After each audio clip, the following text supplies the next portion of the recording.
اہل حق مذہب کو بیان کرنے کے بعد شرح مقاصد میں یہ بھی ہے کیا قال انہوں نے فرمایا وَهَذَا لِفَرْطِ تَحَرُّزِهِمْ عَنِ الْقَوْلِ بِتَعَدُّدِ الْقُدَمَا کہ یہ جو صفات کا قدیم ہونے کا انکار کیا ہے یہ اس لیے ہے تاکہ یہ لوگ حد درجہ تعدد قدما کے قول سے محترز ہو جائیں اور بچ جائیں. حتی منع بعضهم یہاں تک کہ کچھ علماء نے تو اس بات کا انکار ہی کر دیا کیا ان یقال کہ کہا جائے صفاتہ قدیمہ یعنی صفاتہ قدیمہ کہا جائے اس سے انکار کر دیا کہ اللہ کی صفات قدیم ہیں. وَإِنْ كَانَتْ أَزَلِيَّةً اگرچہ وہ ازلیہ مانتے ہیں کہتے ہیں کہ ازلیہ تو ہے لیکن قدیمہ نہیں کہیں گے کیونکہ تاکہ تعدد قدمہ لازم نہ آئے. اب جب قدیم نہیں کہیں گے تو کہیں گے کیسے؟ ازلی تو مان رہے ہیں نا تو پھر آپ کہیں گے کیسے؟ تو کہتے ہیں کہ صفت کو ایک طرف نسبت نہیں کریں گے قدم کی بلکہ کہیں گے بل ہوا قدیم بصفاتی یعنی اللہ رب العزت بلکہ اس طور سے کہیں گے کہ اللہ قدیم ہے یعنی قدم کی نسبت اللہ کی جانب کریں گے صفات کی جانب نہیں کریں گے بلکہ کہیں گے ہوا قدیم بصفاتی اللہ اپنی صفات کے ساتھ قدیم ہے. تو قدم کی نسبت اللہ کی ذات کی جانب کری صفت کی جانب نہ کری اگرچہ معال ایک ہی ہے. وآثروا اور ان لوگوں نے اس بات کو ترجیح دی ان یقال کہ کہا جائے یا قائمۃ بذاتی کہ اللہ کی صفات اللہ کی ذات کے ساتھ قائم ہے موجودۃ بذاتی یا یہ کہا جائے کہ اللہ کی صفات اس کی ذات کے ساتھ موجود ہیں. ولا یقال اور یہ نہ کہا جائے ہی فیہ بلکہ دوسرے لفظوں میں ہم یہ کہیں کہ ہی قائمۃ بذاتہ یعنی با کو الصاق کے لیے مانا موجودۃ بذاتہ اس طریقے سے بولا جائے کیونکہ با کو الصاق کے لیے یعنی وہ اللہ رب العزت کی ذات کے ساتھ ملصق ہیں.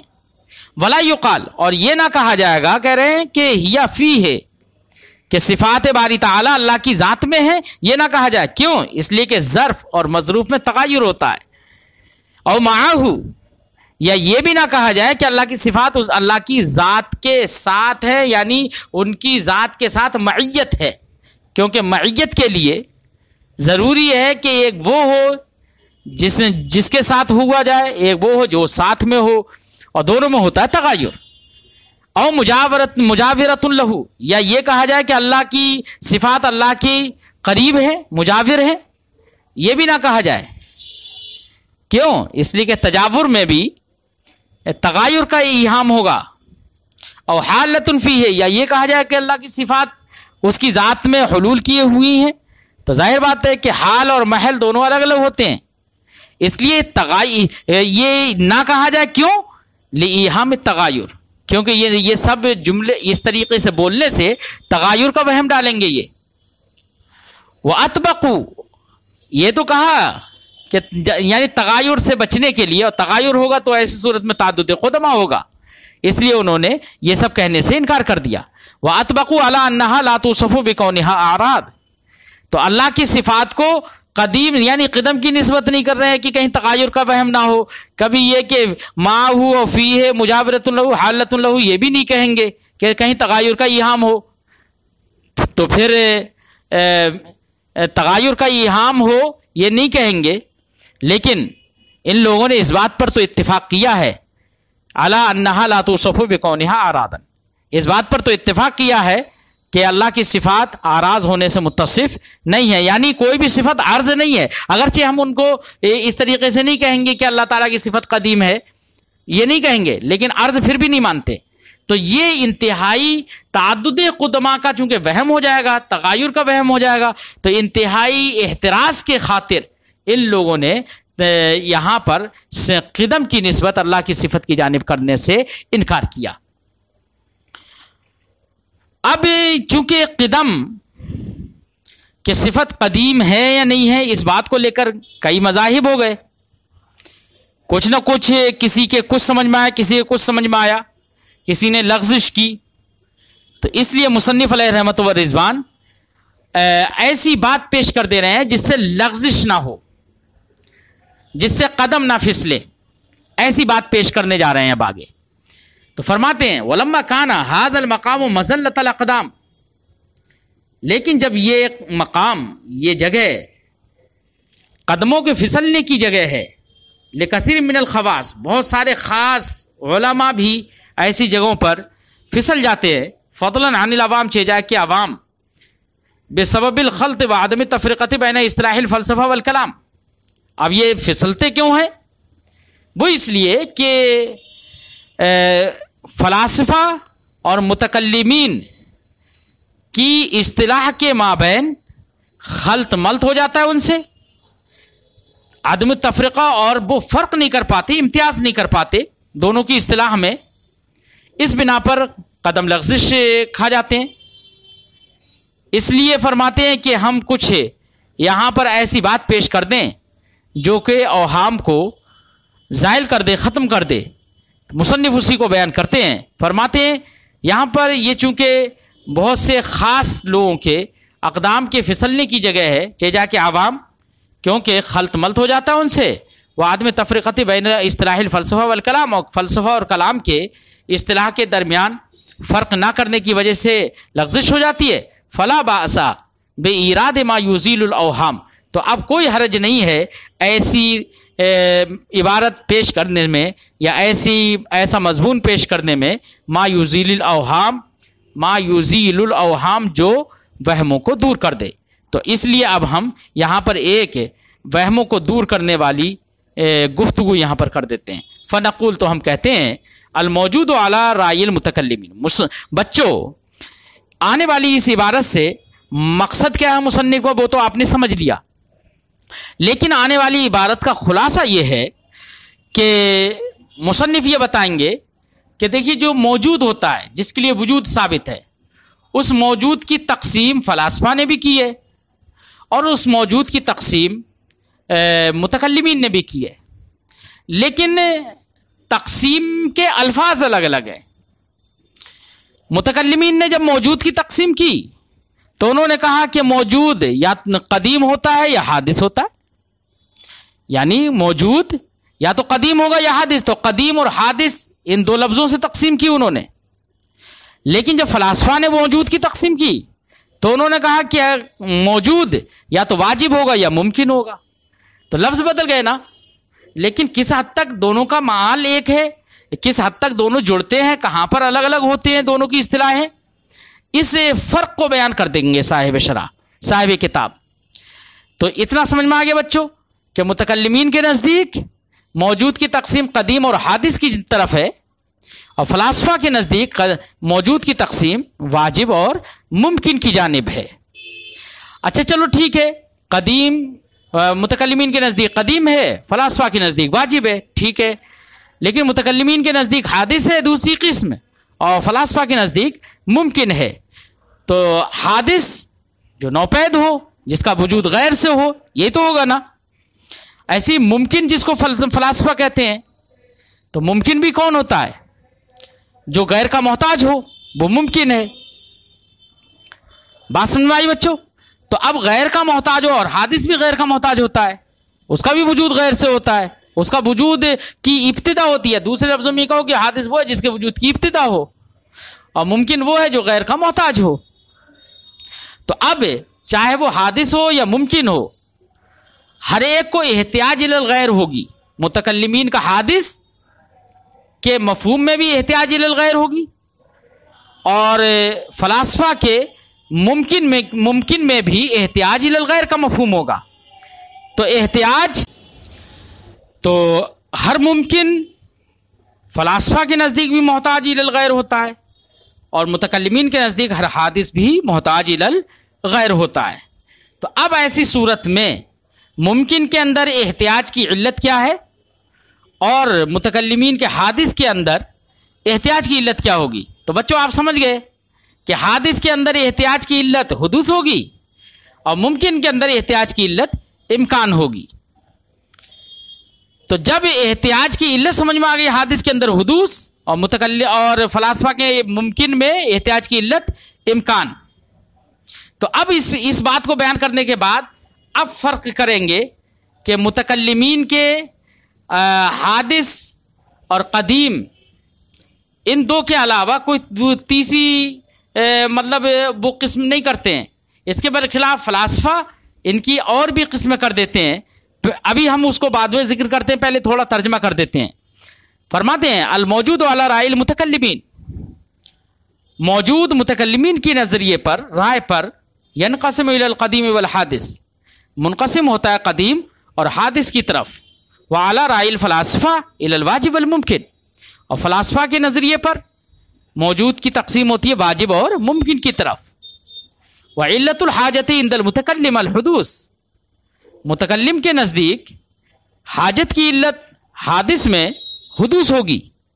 وعند الفلسفی الامکان، اور فلسفی کے نزدیک ممکن کے اندر احتیاج کی علت، حاجت کی علت امکان ہے۔ اب آگے فرماتے ہو بین الحدوث ذاتی و زمانی نسبت العموم والخصوص۔ یاد رہے فلاسفہ نے حادث کی پھر دو قسمیں کر دی، ایک حادث ذاتی اور ایک حادث زمانی۔ اب حادث ذاتی اور حادث زمانی یہ تقسیم کر دی حادث کی، ایسے قدیم کی بھی انہوں نے قسم تقسیم کی ہے، ایک قدیم ذاتی اور ایک قدیم زمانی۔ لیکن یہ متکلمین نے یہ تقسیم نہیں کی ہے۔ تو یہاں تک جو پہلے تو اصطلاح الگ الگ تھی، انہوں نے قدیم کہا، انہوں نے اس کے مقابلے میں کیا کہا؟ واجب کہا۔ متکلمین نے حادث کہا، انہوں نے ممکن کہا۔ پھر فلاسفہ نے اپنے ممکن کی، یعنی جس کے اندر احتیاج ہوتی ہے، اس کی دو قسمیں کر دی۔ اسی کے دوسرے لفظوں میں یہ سمجھ لو کہ حادث بھی ہم کہہ سکتے ہیں، چونکہ ان کا متکلمین کا حادث اور ان کا ممکن کافی حد تک یکساں ہے۔ تو اب حادث کی پھر انہوں نے فلاسفہ نے دو قسمیں کر دی، ایک حادث ذاتی اور ایک حادث زمانی۔ حادث ذاتی وہ ہوگا جو محتاج الغیر ہو، اور حادث زمانی وہ ہوگا جس کے وجود کے لیے ابتدا ہو، یعنی جس پر ایک ایسا زمانہ گزرا ہو جس میں اس کا وجود نہ ہوا ہو، پھر ایک ایسا زمانہ آیا جس میں اس کا وجود ہو گیا۔ تو جس کے وجود کے لیے ابتدا ہے، جس کے وجود پر عدم سابق ہے، اس کو یہ حادث زمانی کہیں گے، اور جو محتاج للغیر ہے اس کو یہ حادث ذاتی کہیں گے۔ اب ان کے حادث ذاتی اور حادث زمانی یہ تقسیم کرنے کے بعد صاحب کتاب فرماتے ہیں کہ حادث ذاتی اور حادث زمانی کے درمیان فلاسفہ کے نزدیک عموم خصوص مطلق کی نسبت ہے۔ عموم خصوص مطلق کا مطلب، عموم خصوص مطلق کا مطلب ہوتا ہے بچوں کہ ہر حادث زمانی ان کے نزدیک حادث ذاتی تو ہوگا، لیکن ہر حادث ذاتی حادث زمانی نہیں ہوگا۔ تو جب ہر حادث ذاتی حادث زمانی نہیں ہے، لیکن ہر حادث زمانی حادث ذاتی ہے ان کے نزدیک، تو اب ایسی صورت میں مثال کے طور پر ہم آپ کو بتائیں، حادث بالذات کی کیا تعریف کی؟ جو محتاج للغیر ہو۔ تو غیر کا جو محتاج ہے تو وہ حادث ذاتی ہے، اور حادث زمانی کی تعریف کی جس کے وجود پر عدم سابق ہو، جس کے وجود کے لیے ابتدا ہو، وہ حادث زمانی ہے۔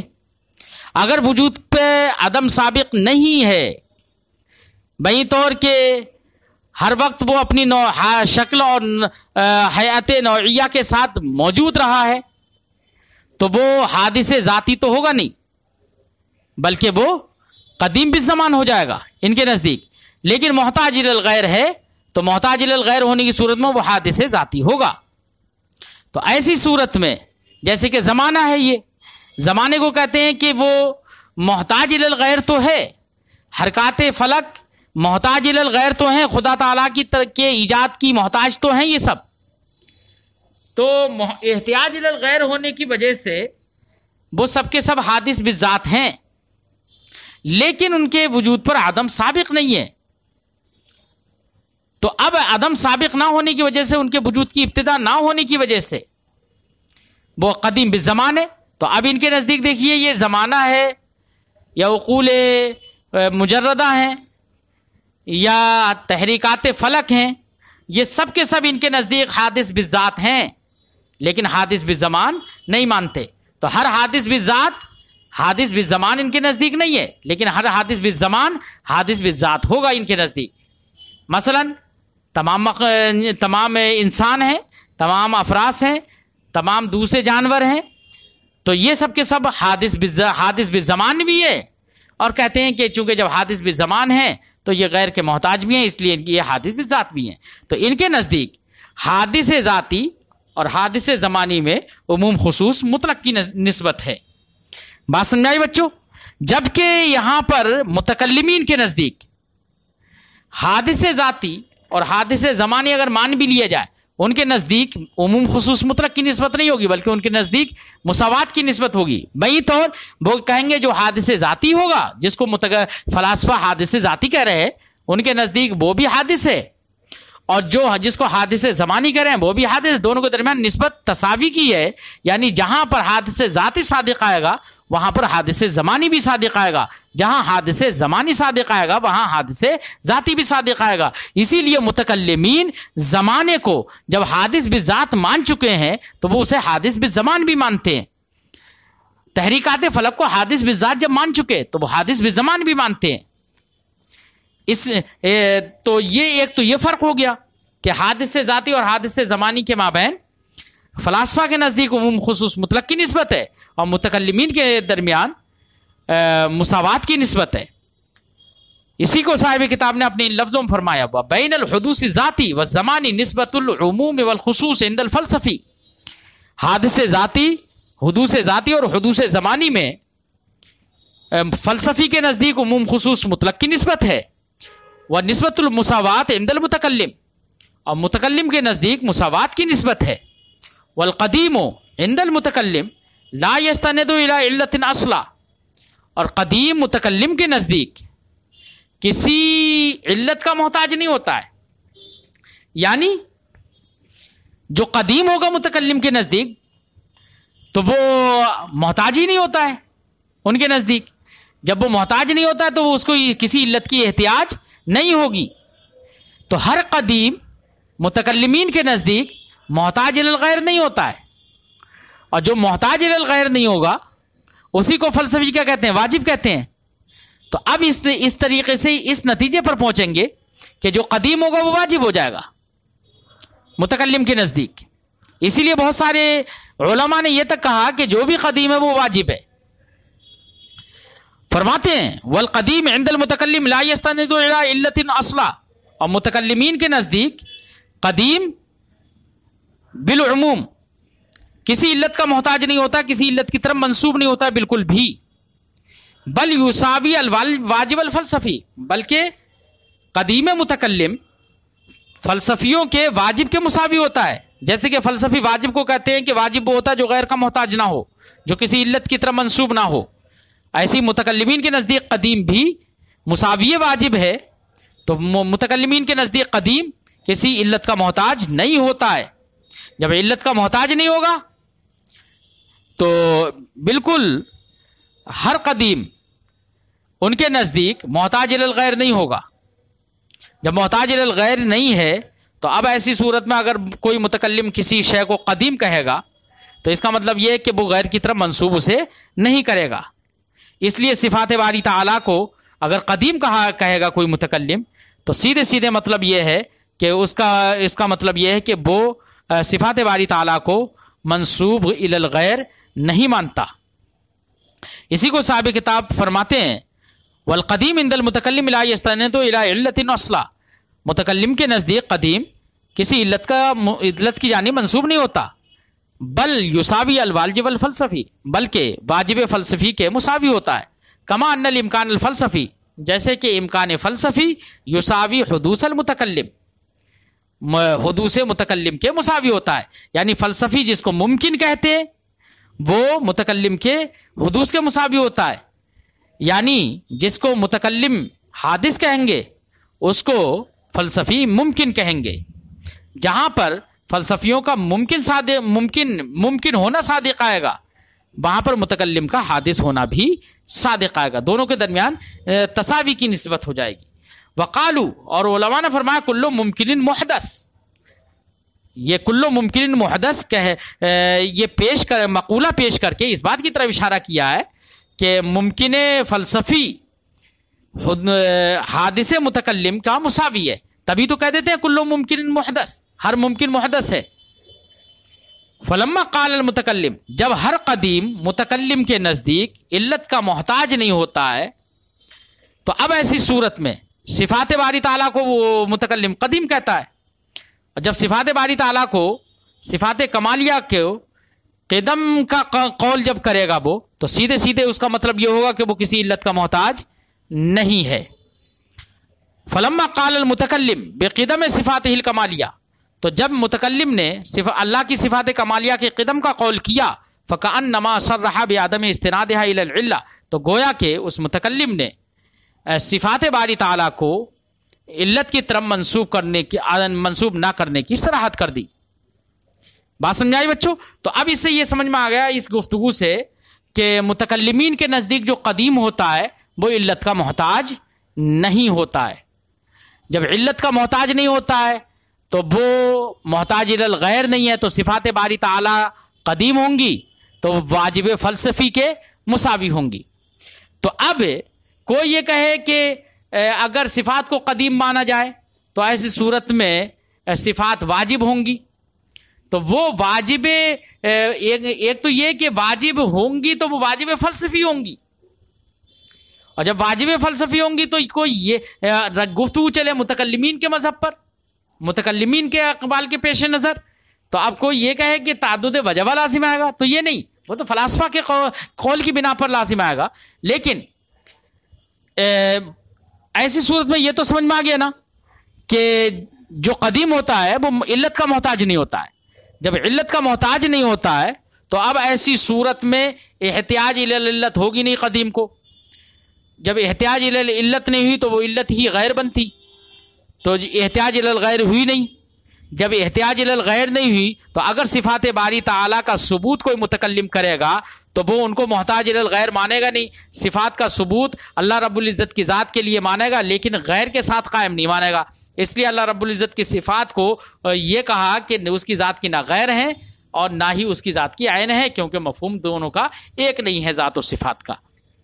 بات سمجھ میں آئی بچوں؟ قال سعد فی شرح المقاصد. اب آنے والی گفتگو میں صاحب کتاب اس بات پر دلیل پیش کریں گے کہ جو ہم نے یہ کہا تھا کہ قدیم علت کا محتاج نہیں ہوتا ہے متکلمین کے نزدیک، علت کی جانب منسوب نہیں ہوتا ہے، اس پر دلیل کیا ہے؟ تو کچھ اقوال صاحب کتاب اس بات کی تائید میں پیش کریں گے، لیکن اس کو ہم آئندہ سبق میں پیش کرتے ہیں. جب تک